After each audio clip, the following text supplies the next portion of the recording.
جب مکہ مکرمہ میں کافروں کے ظلم و ستم بڑھتے چلے گئے تو حضرت رسول کریم صلی اللہ تعالی علیہ وسلم نے مسلمانوں پر شفقت اور مہربانی کرتے ہوئے ان کو اجازت دے دی کہ آپ یہاں سے اس علاقے میں چلے جائیں جہاں آپ کو امن ہو۔ مثال کے طور پر حبشہ، لوگ چلے گئے، جانا شروع ہوئے۔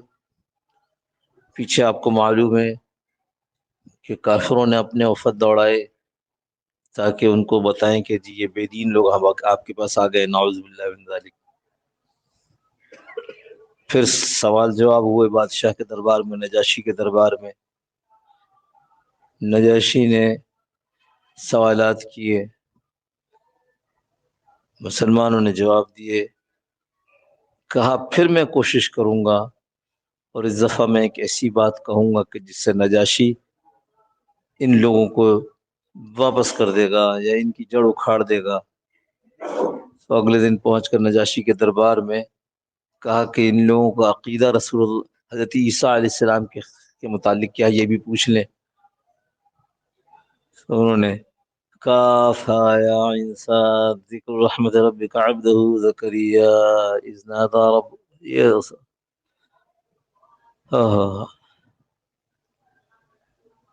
آج کی دنیا میں کوئی اس کو سوچ نہیں سکتا۔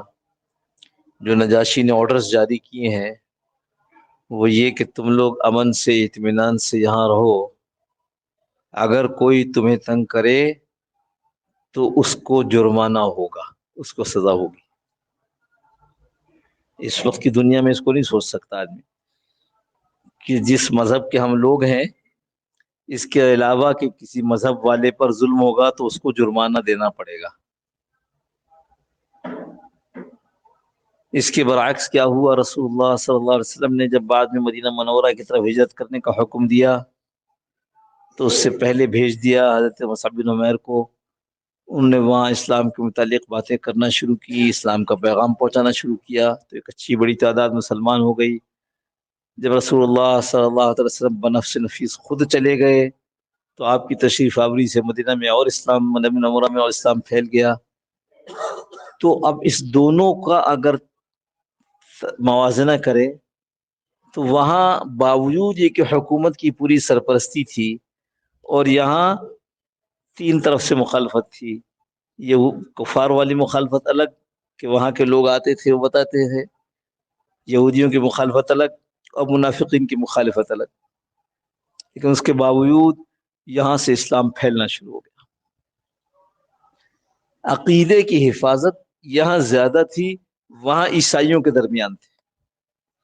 بے شک جو مسلمانوں کو چھیڑے گا، تنگ کرے گا، اس کو دینا پڑے گا کچھ تاوان، لیکن چاروں طرف مسلمان پلیں گے کس میں، ان کے بچے بڑھیں گے کس میں، ان کے اوپر اثرات کس سے ہوں گے، وہ عیسائیوں کے ہوں گے۔ عقیدے کی حفاظت یہ معمولی بات نہیں ہے۔ ابھی بھی مجھ سے اگر کوئی پوچھتا ہے جی میں گھر بیچ رہا ہوں، کیا خیال ہے میں کون سے علاقے میں لوں، بھائی باقی تم دیکھ لو کون سے علاقے میں لینا ہے، جہاں بجلی پانی کا انتظام اچھا ہو، جہاں امن امان چین سکون ہو۔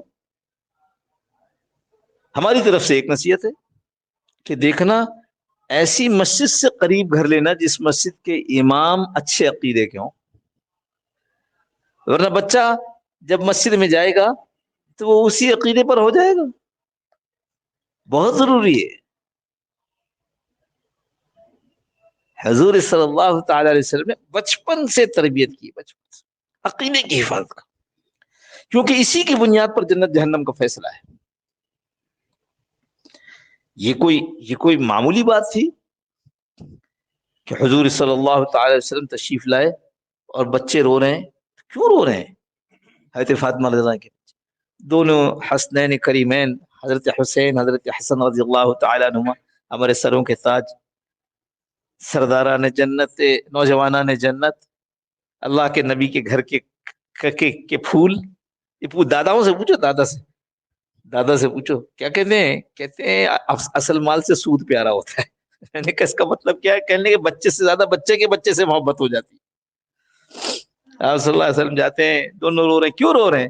کہا کچھ نہیں کھایا، کچھ نہیں پیا۔ مجال ہے، کوئی تاریخ ثابت نہیں کر سکتی کہ بلا کر ڈاٹا والی آپ کیا کر رہے ہو، کماتے کیوں نہیں ہو؟ یہ بچے بھوکے ہیں، میں نے تمہیں اس لیے بیٹی دی تھی اپنی۔ عقیدے کی حفاظت اولین ہے، اولین ہے، اس کے بعد ساری چیزیں ہیں، جان کی حفاظت، مال کی حفاظت اور ساری چیزیں، سب بات کی بات ہے۔ پہلا یہ کہ عقیدے کی حفاظت ہے، اگر عقیدہ محفوظ ہے الحمدللہ رب العالمین، اللہ پاک اس کی روزی کو اس کے پاس پہنچا کر دم لے، یہ لفظ جملہ صحیح ہے، اللہ پاک اس کی روزی اس کو پہنچا کر رہیں گے۔ تو اس واسطے یہ بہت اہم بات ہے۔ ایک تو میں نے اصل میں بات کو قابو کرنا تھوڑے وقت مشکل ہو جاتی ہے۔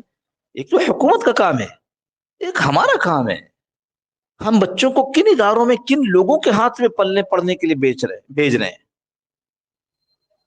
میں شاید پہلے ہی بتایا، یہاں ایک کانفرنس ہوئی، ایجوکیشن کانفرنس، اس زمانے میں 12,000 روپئے بہت بڑی قیمت تھی۔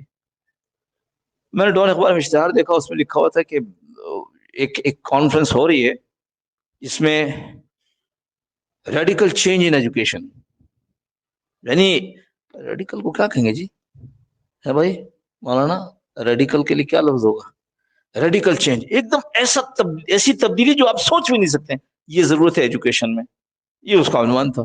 اچھا، ہم اس کے داعی ہیں، ہم نے 20 سال ایجوکیشن پر محنت کی ہے، بچوں کی تربیت پر محنت کی، ہم نے فون اٹھایا، فون کیا، کہنے نہیں جی اس کی تو، اچھا اس میں اخبار میں لکھا ہوا تھا، کہنے جی اس کی فیس ہے 12,000۔ ارے میں نے کہا 12,000 روپے، پھر تو میرے لیے مشکل ہے، فون رکھنے لگا۔ انہوں سے پوچھا کہ آپ کون بول رہے ہیں؟ بتایا ایک آدمی ہوں، میں نے ایجوکیشن کو انگلینڈ سے پڑھا ہے، اور میں اس کا قائل ہوں کہ اس ایجوکیشن جو ہم لوگ حاصل کریں میں ریڈیکل چینج ضروری، اتنی ایسی چینج کہ جو عجیب لگے گا، اچھا یہ تبدیلی ہے۔ کہنے آپ ایسا کرنا، 2 آدمی ہو جائے تو 6,000 روپے بڑھ جائیں گا۔ اچھا میں نے کہا میں 6,000 روپے اپنے کے لیے دوسرے قربانی کا بکرا بناؤں؟ خیر انہوں نے پتا نوٹ کر لیا، پھر شاید انہوں نے بات کی ہوگی اپنے ہائر افسر سے، تو انہوں نے پھر مجھے مفت میں بلا لیا بغیر پیسے دیے۔ پورا ہال کھچا کھچ بھرا ہوا تھا پی سی کا۔ شوکت عزیز صاحب وزیر اعظم اس کے مہمان خصوصی تھے، وزیر اعظم تھے نا، مہمان خصوصی تھے۔ اس پورے ہال میں صرف میں اکیلا تھا داڑھی ٹوپی والا،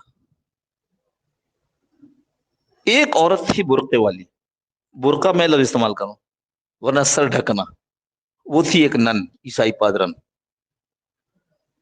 اب میرے پاس تو ٹی وی نہیں ہے، مجھے لوگوں نے بتایا کہ جی وہ پورے پروگرام میں وزیر اعظم کی وجہ سے پروگرام کور کیا گیا تھا، ہر ٹی وی چینل پہ آپ کو اور وہ نن کو دکھاتے رہے۔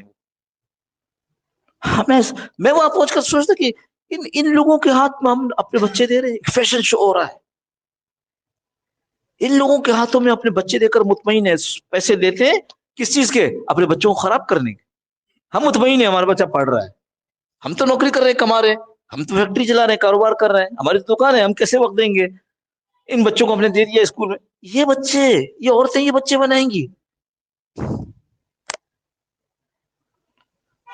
یہی وہ جو میں جو شاید گزشتہ دنوں سے بات، کھانے کے وقت میں نے پلیٹ ہاتھ میں کہاں بیٹھے، اور جگہوں پر تو یہ کرتے ہیں نا کہ کھانا بالکل برابر کمرے میں ہو رہا ہوتا ہے، یہ اتنا بڑا مجمع تھا، برابر میں نہیں کیا، انہوں نے کیا کہ وہ ہال میں ادھر پروگرام ہو رہا ہے اور بڑی دور جا کے جو سوئمنگ پول ہے وہاں پر کھانا رکھا۔ اب کھانا لے کے 6 کمرے کراس کرے کون جائے ادھر؟ تو میں نے ادھر دیکھا کوئی نہیں ہے، میں کنارے پہ جا کے آلتی پالتی مار کے زمین پہ بیٹھ گیا، وہ طرف تھا نا گرین کلر کا، اس سے بیٹھ گیا اور منہ اپنا کر لیا دیوار کی طرف، خاموشی سے کھانا شروع کیا۔ اس کے بعد اٹھا پلیٹ دوبارہ کچھ لینے کی، دیکھا تو اچھا ایک بڑا مجمع بیٹھا ہوا ہے مغرب سے معروب، جب دیکھا کہ اچھا ایک آدمی سے بیٹھا ہوا تو وہ بھی بیٹھ گئے۔ تو اس واسطے عرض یہ کر رہا تھا کہ ہمیں اپنے، ایک تو ہے حکومت کا کام، وہ دیکھیں چینلز کیا نشر کر رہے ہیں، وہ دیکھیں اخبارات میں کیا آ رہا ہے، وہ دیکھیں فلاں کیسے ہو رہا ہے، تاکہ یہاں بچے، یعنی آپ حیران ہوں گے ایک ایک جرم کو اتنا پھیلا کر روزانہ خبروں میں، اور تو اور یہ کہتے ہوئے چلو سب گرون اپ لوگ ہو، آپ سے یہ بات کر سکتے ہیں، ٹیلی فون میں میسج لگایا ہوا ہے جی عورتوں کی چھاتیوں میں اس طرح سے جو ہے وہ کینسر ہو جاتا فلاں، وہ میرا چھوٹا بچہ جس کو عورت اور چھاتی یہ معلوم نہیں تھی وہ بھی سوال کرتا ہے کیا چیز ہے؟ یہ حکومت کی ذمہ داری تھی، اب تو موبائل کس کے پاس نہیں، سب کے پاس ہے، یہ حکومت کی ذمہ داری تھی کہ میرے بچے کو بے حیا مت بناؤ۔ حیا کہاں اٹھتی ہے؟ جب بے حیائی کی بات زبان پر آ جائے پھر وہ آگے عمل میں آتی ہے. پہلے چیزیں زبان پر جاتی ہیں, ٹاک آف دا ٹاؤن بنتی ہیں. یہ حکومت کی. لیکن میں جیسے عرض کرتا ہوں, نماز سے پہلے بھی وہ بات ادھر مڑ گئی تو رہ گئی, ہماری بھی تو ذمہ داری ہے. ہم بھی تو دیکھیں کہ ہمارے بچوں کی عقیدے کی حفاظت ہو رہی ہے کہ نہیں. مشکل یہ ہے کہ ہم کیا کہیں گے, ہم جو اس سے کہیں گے تو ہم کو خود معلوم نہیں ہوگا, ہے نا. اب بس پوچھیں گے جب وہ کہ اب بتائیے گا فرشتے کون کون سے 4 بڑے, تو باقی پتہ نہیں, یہ تو یاد ہی نہیں ہے. اور شاید اس میں اسرافیل اسرائیل کے ساتھ اسرائیل کا اضافہ کرتے کہ وہ بھی اسی وزن پر ہے نا. کہ بچہ پوچھتا ہے کہ ہوم ورک ملا کرا دیجئے, کہ کیا, کہ دریاسین کہاں ہے, کہنے پتہ نہیں کہاں ہے, اپنی امی سے پوچھو, ادھر ادھر رکھ دیتی ہیں چیزیں. ابا بھی ہماری طرح سے غافل. تو اس واسطے کہتا ہوں دینی مجلسوں میں آؤ, دینی مجلس, علماء کی محفل میں بیٹھو, تاکہ آپ کا ذہن اور اس سے آگے آپ کے بعد آپ کے بچوں کا ذہن بنے. اللہ پوچھیں گے کل قیامت کے دن. میں پہلے بھی اس موضوع پر بڑی تفصیلی 6 مہینے میرے خیال ہے 6 مہینے کا بچے کی حقوق ولادت سے لے کر شادی تک 6 مہینے میں اسی مسجد میں کیا. پھر ساتھیوں نے دوبارہ ایک عرصے کے بعد کہا کہ نہیں وہ بہت پرانا ہو گیا, دوبارہ سے کریں. پھر میں نے 6 مہینے کیا. یا اللہ کی شان, اس وقت لوگ ٹیپ نہیں کرتے تھے. اب جب ریاض صاحب آئے تو وہ رہ گیا ہمارا کرنا, یہ ٹیپ کر لیتے بیچارے. بہت اہم مسئلہ ہے. حضرت تھانوی رحمۃ اللہ لکھا ہے کہ جیسے اللہ پاک پوچھیں گے ان کے جسمانی نان نفع کا انتظام کیا تھا نہیں کیا تھا, بھوکا تو نہیں مارا, بچوں کے کھانے کا انتظام کیا تھا, بچے سردی میں مرے تو نہیں, بچوں کی سردی کا گرمی میں انتظام کیا تھا. ایسے اللہ پوچھیں گے تم نے ان کے دین کا انتظام کیا تھا یا نہیں کیا تھا. وہ بیان ہے ان کا, روحانی نان نفع, روحانی نان نفع. تو فکر نہیں ہے, نہ مجھے فکر ہے, نہ آپ کو, نہ اور کسی کی. سب مزے میں گزار رہے ہیں کہ ہمارے بچوں کو بہت اچھی تعلیم دلانے. کہاں تعلیم دلانے, فلاں جگہ پوچھو تو صحیح کہ ان کا کیا حال ہے, ایمان کے ساتھ ہے کہ نہیں ہے بھائی, ایمان کہاں گیا. یہی کراچی کے اسکول کی بات بتا چکا ہوں حضرات کو, آج سے کئی سال پہلے کی. رمضان میں ایک آدمی نے اس کو اس پہ دیا تھا پیغام کے طور پر. 9 آدمی تھے جنہوں نے اسلام چھوڑا, 9 بچے تھے ایک اسکول کے اندر. اور اب تو باقاعدہ مہم چل رہی ہے, وہ نہیں کہ اسلام چھوڑو, وہ کہتے ہیں کہ تم کیا ہو, مسلمان, کرسچن, جو, ایتھیسٹ. ایتھیسٹ کیا ہوتا ہے جی؟ ایتھیسٹ یہ ہوتا ہے کہ بس ہم انسان ہیں, ہمارا مذہب انسانیت ہے. ایتھیسٹ ایسے کہتے ہیں بے خدا کو جس کا کوئی مذہب نہ ہو. وہ نہیں کہتے کہ تم عیسائی ہو, نہ, اسلام چھوڑے کسی صورت سے. اور وقت زیادہ ہو جاتے, باتیں اتنی ہیں اس میں. بنگلہ دیش میں انہوں نے محنت کی, جب بنگلہ دیش میں مسائل زیادہ تھے. شہر کے باہر چھوٹے چھوٹے گاؤں بنائے, ان کا نام رکھا گچھو گرام. 1 2 سینکڑوں بانس سے بنی ہوئی مطلب کوارٹر جیسے, اور پوری بستی کے درمیان میں بڑا تالاب, سوئمنگ پول جیسا. نہانا دھونا کپڑے سب کچھ وہاں ہوگا, عورت مرد سب کچھ وہاں ہوگا. واش روم وہ جنگلوں میں جاؤ, اس کا کوئی انتظام نہیں,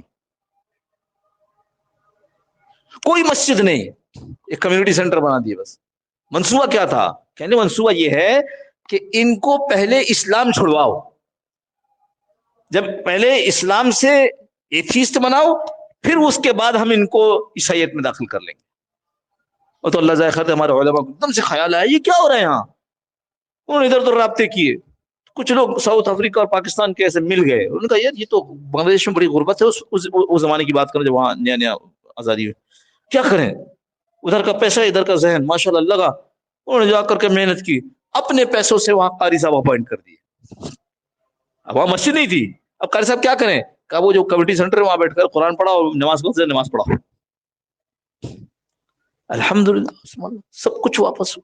اور صرف یہی نہیں تھا, وہاں تو اس سے آگے کا پروگرام تھا. وہ گرامین بینک, اس عجیب آدمی ہے وہ بھی, محمد امین, جس کو انہوں نے ایوارڈ دیا. کیوں؟ اس نے کیا کیا, اس نے لا کر کے یہاں پیسے بانٹنے شروع کیے.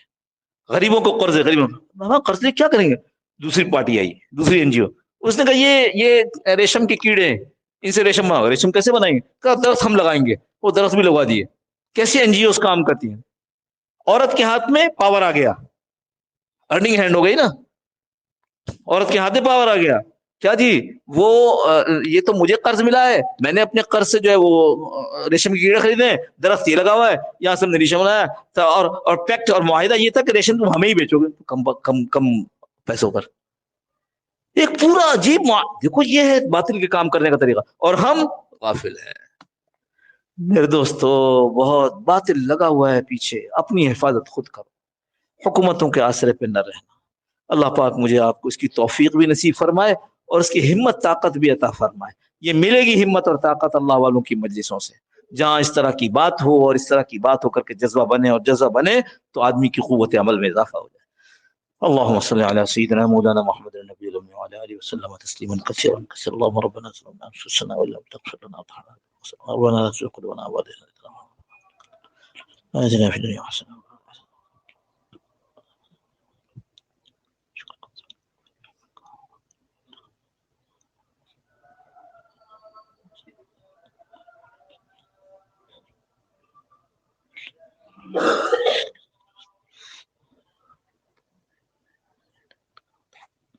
وصلى الله تعالى على خير خلقه محمد وعلى آله وصحبه أجمعين برحمته.